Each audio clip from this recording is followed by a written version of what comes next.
Pois é, mais uma situação constrangedora para o STF. Me parece que as coisas não andam muito bem para os ministros do STF, sobretudo para Alexandre de Moraes. Vou trazer para vocês mais um vídeo agora que confirma isso.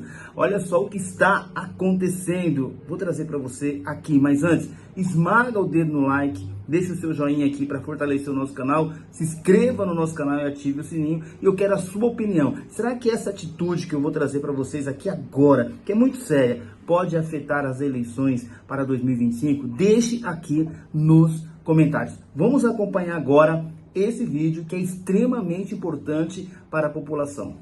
Podemos reduzir os principais problemas do nosso país em dois. Um, obviamente, é o PT, Lula e toda essa facção criminosa que foi tirada da cadeia e colocada na presidência. Segundo, justamente o grupo de pessoas que se esforçaram para colocar esses criminosos na presidência, que é alguns ministros ali, a maioria dos ministros da nossa tão valiosa Suprema Corte.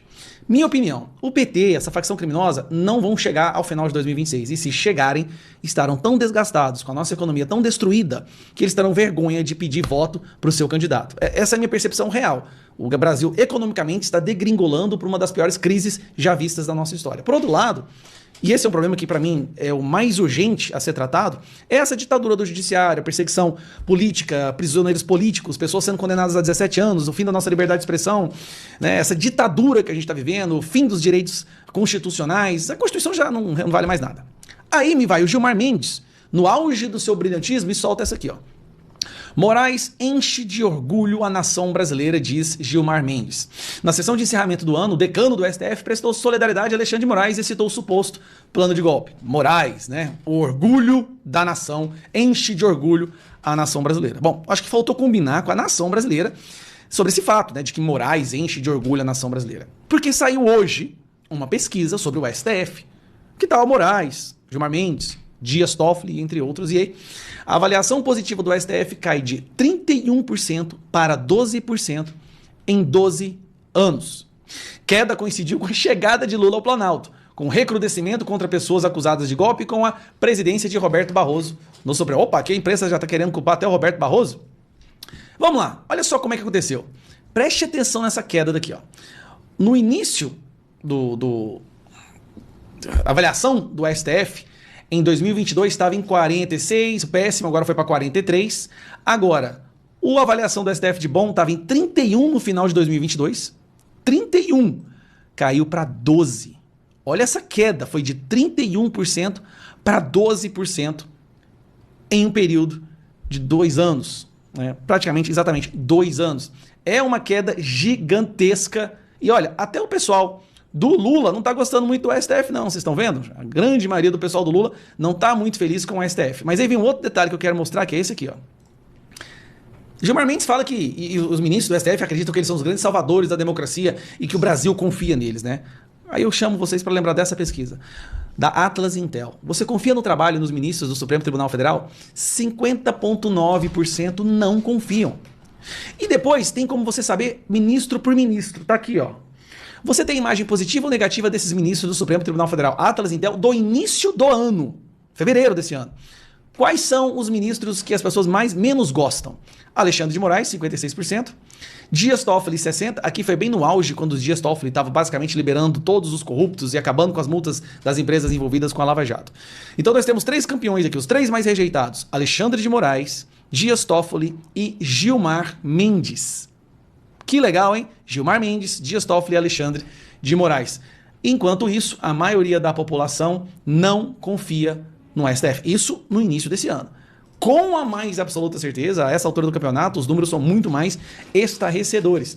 Agora, cair de 31% para 12%, isso é gigantesco, gente.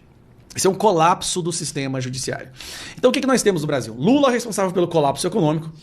Gilmar Mendes, Dias Toffoli e Alexandre de Moraes, esses 3 responsáveis pelo colapso do sistema judiciário. Quando uma nação perde por completo a confiança na justiça, que deveria ser imparcial, quando se perde a confiança na justiça, são os ingredientes perfeitos para uma convulsão social, para uma ruptura social, inclusive talvez uma ruptura democrática. Se você não confiar em políticos, é natural, vamos dizer assim. Agora, uma população que na sua maioria não confia na justiça, não tem como ela prosperar. E as ações que o STF vem tomando só jogam cada vez mais lenha mais gasolina nessa fogueira. No final desse ano, nós tivemos buscas e apreensões nas casas de assessores de Carlos Jordi, Sóstenes, busca e apreensão na minha casa, várias construções de narrativas, Polícia Federal indiciando pessoas que não têm nada a ver com o golpe, condenações de pessoas por estarem... Eu não preciso falar isso aqui, todo mundo sabe exatamente o que eu estou te falando. Essa corda uma hora vai arrebentar. Esse é o problema. Uma hora essa corda vai arrebentar e todo mundo vai se prejudicar. Tá na hora, já passou da hora, de aprender a conviver e pacificar as coisas. Mas eles não querem pacificar. Eles querem sangue de vingança contra pessoas que eles já imaginam que cometeram crimes, mesmo sem terem cometido provas para isso. E é esse o Brasil que a gente vive. Vamos ter amanhã posse do Donald Trump no dia 20 de fevereiro. Acredito que algumas coisas possam vir a mudar. Nós vamos ter uma mudança do presidente do Senado, presidência da Câmara, mas aí já não temos muita certeza. Porque o medo dessas pessoas de serem perseguidas pelo STF é muito grande. Temos que sobreviver até 2026. Eu sei que eles vão tentar caçar, destruir, prender os principais nomes que poderão ser os próximos senadores em 2026, isso é certeza. Mas que os nomes que cheguem lá para defender a nossa democracia, a Constituição e restabelecer a sanidade, ao mínimo de sanidade. O candidato Lula criticou o presidente Bolsonaro enquanto exercia a presidência, dizendo que ele não cuidava da natureza, que havia as queimadas na Amazônia, que era um descuido extraordinário. Grande parte da campanha que a área ambiental do presidente Lula fez contra o presidente era da sua incompetência, da sua impossibilidade de combater, como se as queimadas do Amazonas fossem culpa do presidente e não a dificuldade pela extensão territorial de combater os criminosos que lá estão. Para isso precisaríamos ter mais recursos das próprias Forças Armadas, recursos que, infelizmente, as Forças Armadas não têm recebido, e um controle cada vez mais difícil. Foi criticado, e o presidente Lula ganhou a eleição. No governo do presidente Lula, as queimadas são muitíssimo maiores do que naquele período. O que vale dizer, o Brasil está queimando, é o pai da queimada. Mas a essa altura é a natureza, o que nós vamos fazer, nós estamos com dificuldades. No governo Bolsonaro se queimou menos. E tem que se combater essa luta contra o crime organizado na Amazônia. O governo do presidente Lula se queimou mais. E agora? Qual é o discurso que ele tem que dar? O presidente Bolsonaro foi muito melhor que ele no combate às queimadas, porque se queimou menos. Enfim, as narrativas em política me entristecem muito. As pessoas não gostam de ver os fatos. Aproveitam fatos para fazer narrativas e tentar manipular ideias e manipular populações. Nós só podemos voltar a ser uma autêntica democracia quando todos os três poderes deixarem de se envolver por narrativas e procurarem ver a verdade dos fatos. Lembro sempre o que Roberto Campos, o avô do atual presidente do Banco Central, declarou no prefácio de um livro meu sobre desenvolvimento econômico e segurança nacional, teoria do escrito, no distante ano de 1971, em que ele dizia: a melhor forma de se evitar a fatalidade é conhecer os fatos. Infelizmente, os fatos são desconhecidos. Nós vivemos num mundo de narrativas pelos governos manipuladores de opinião. Isso, infelizmente, no meu livro A Breve Teoria do Poder, eu digo, grande parte das ditaduras vivem de narrativas e não de fatos. E eu gostaria muito, no Brasil, nós esquecêssemos as narrativas nos três poderes e passássemos a conhecer os fatos. Como dizia essa de Queiroz, a verdade nua das coisas, que são os fatos. Porque só os fatos bem interpretados evitam a fatalidade. Eu estava falando com uma fonte agora antes de entrar no ar ali da base do governo, tá? E eu estou falando assim da base Mas, governo impossível, eu estou falando com gente do PT. E essa fonte me disse o seguinte, Dani, o governo, ele está chegando aos seus 2 anos meio sem ar, está esgotado. Tem uma ideia de que as coisas vão obrigatoriamente se movimentar por conta das eleições na Câmara e no Senado, mas a percepção interna é de que, mesmo para os muito próximos, o desgaste está muito grande. E aí ele me relatou uma cena que eu achei sui generis.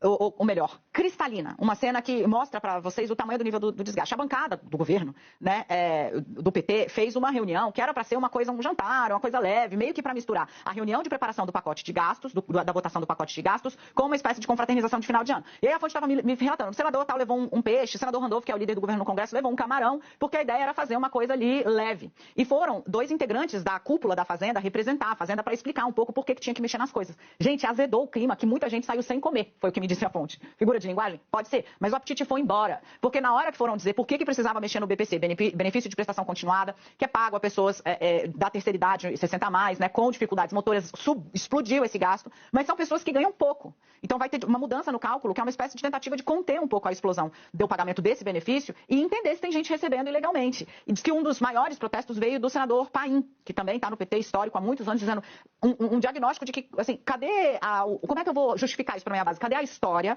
que vai provar que tem gente recebendo isso aqui indevidamente? Qual foi o tom da discussão travada com os integrantes da Fazenda? Então, para você entender, para passar esse pacote do Haddad, o sufoco foi dentro do PT. Chegou um momento em que os 2 integrantes da diretoria, do secretariado do Ministério da Fazenda que estavam lá, ouviram o seguinte: vocês estão demolindo o último pilar de sustentação do governo, que são os mais pobres, que são os que recebem benefício de um governo de esquerda. E explicaram, lutaram, explicaram e lutaram, explicaram e lutaram. Então, assim, a Fazenda está vivendo um papel quase que quixotesco dentre os próprios petistas. O que explica um pouco, e aí eu vou fechar esse bastidor aqui para vocês, com uma conversa que eu tive ontem com um ex-parlamentar, mas que circula muito, muito, muito alto, dizendo: é impossível dar certo com um governo cujo Lula é cercado no Planalto só de petistas. Não tem ninguém para trazer uma ideia nova ou lançar um questionamento, uma provocação. Não vai funcionar desse jeito. A gente até fala, porque ele esteve a vida toda no partido de oposição, mas é um pragmático, um grande líder pragmático. Ele disse: a gente até fala, precisa ter alguém aqui para dar um respiro, mas eles não ouvem. Pessoal, o BPC ele é destinado para pessoas que tenham renda familiar per capita inferior a 1/4 do salário mínimo. É uma família de 4 pessoas, onde toda essa casa recebe apenas um salário mínimo. A gente está falando de pessoas que são miseráveis. Essas pessoas se tornaram alvo do corte de gastos do Lula. Agora, sabe quem é que não vai sofrer com corte de gasto?